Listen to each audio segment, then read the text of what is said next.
Okay.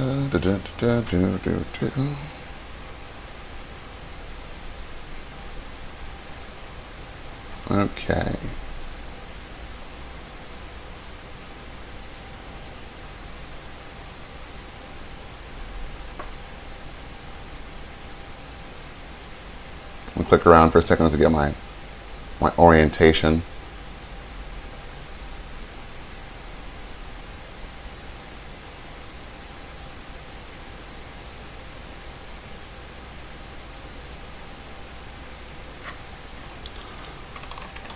Why would it care here?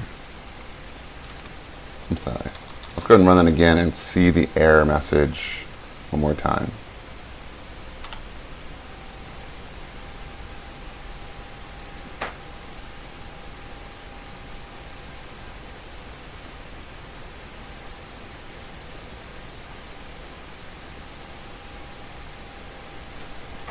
All right, I'm going to break this up and just see what I'm getting back.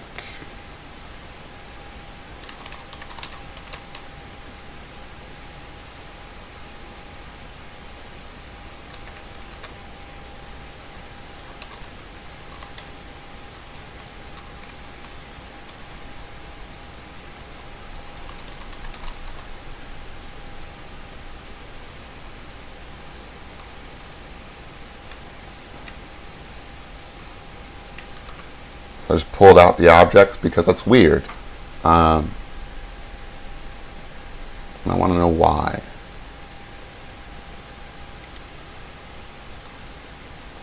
So I've got 3 things. Huh.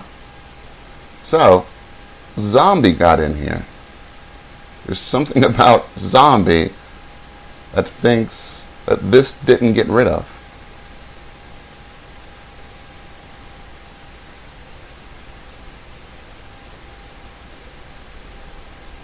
Ah, look at that.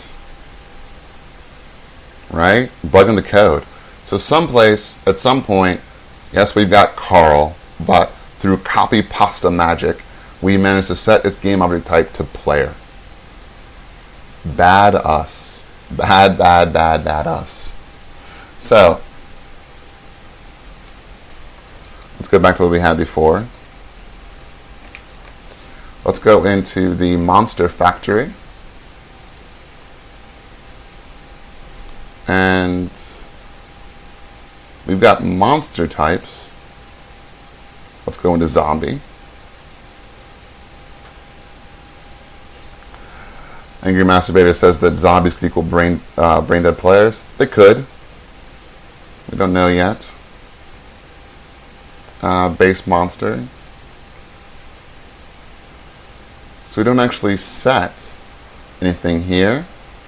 We're relying on base actor.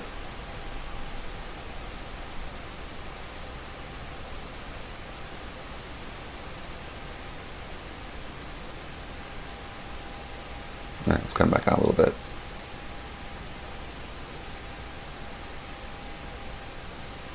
That's good.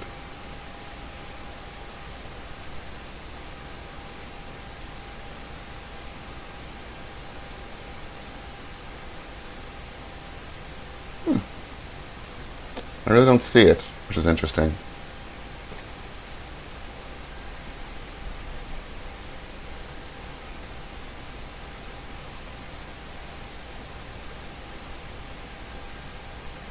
Alright, so instead of base, so that it doesn't default to the first item in the enum, which I'm pretty sure is what it's doing, we're going to say base monster.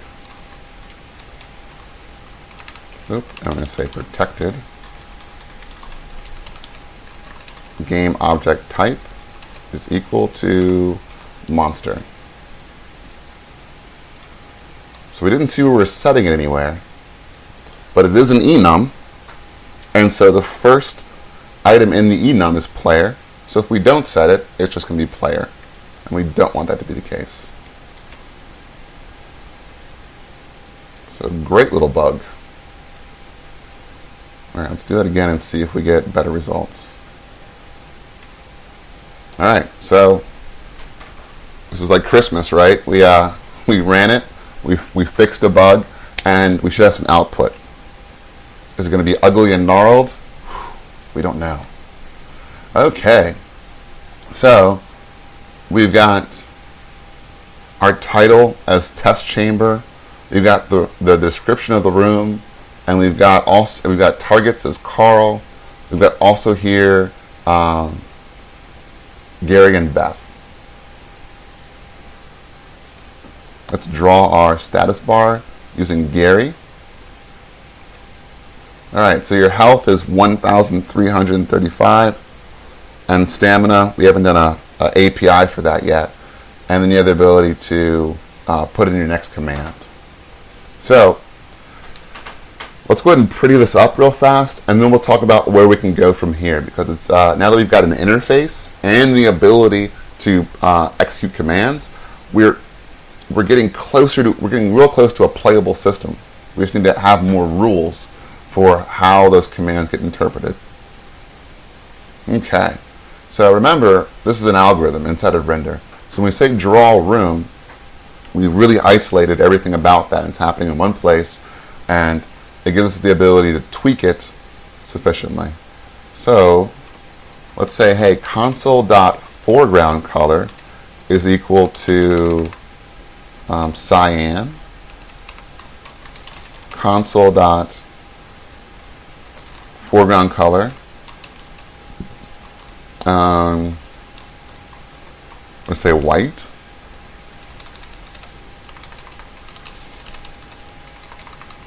And just for the sake of sanity, we're going to reset the color. So we've done these few things. We'll add in a comment that says output the title and description. Find all players and monsters. Output the monsters. So then we're going to say console.foreground color is equal to magenta. Console.foreground color is equal to we'll see what dark green does, and then we'll do console.reset color, and then we'll do a right line.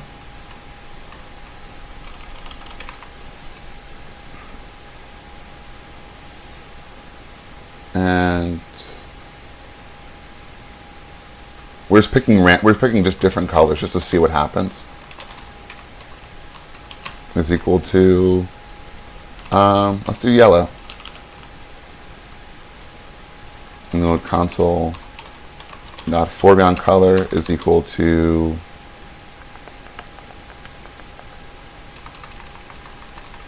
I don't really have a lot. Dark cyan. Then we'll do a console.reset color. We'll come down here and we'll say console.foreground color is equal to dark gray. Console.reset color. And we want that just to write it out so that our cursor ends at the end of that line for us to put in a command. Alright, so all that was me putting in different colors for different output. Because we're rendering, and rendering is messy, and it can be expensive. But we're doing this specifically for the CLI. So if we came in and we did a web project, we could reuse the same core, and then the web becomes our presentation tier, and we'd have a whole different set of renderings for that. Maybe using WebSockets, maybe doing this like in a chat kind of thing, might make it an IRC game, and so those are different presentation tier projects, all with their own renderings that don't have to affect the core logic, but can use all of it. somebody out there might download the eventual game engine and use Unity as a front end. And so now you've got all this great business logic and rules that you can use behind any kind of GUI you want. Okay.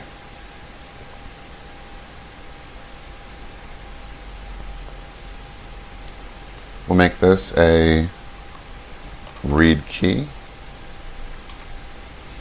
Alright, so this will be the last thing we do before we check in, and then kind of over. Alright, so we draw the room. We draw, let's look at that. So, it's not super pretty, right? Because I'm not a designer. But as a really basic text-based interface, very Dungeons and Dragons-y, you could probably modify this engine to be a kind of choose your own adventure type game. But actually, you probably do that with very little work, because you're starting to see the command pattern and just have possible commands people can do and responses to those things. So we've got a test chamber. We've got a description. We've got targets, being Carl. It might be helpful to know what kind of thing Carl is, right?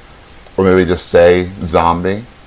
And then we've got also here Gary and Beth, because Gary and Beth are players. We could also render out the NPCs, items on the ground. Possible commands then would be, I can attack anyone I want or anything I want. I can repair things. I can pick things up, which is something we need to add. So let's go ahead and go down and we say, draw the status bar. And so there we are. So,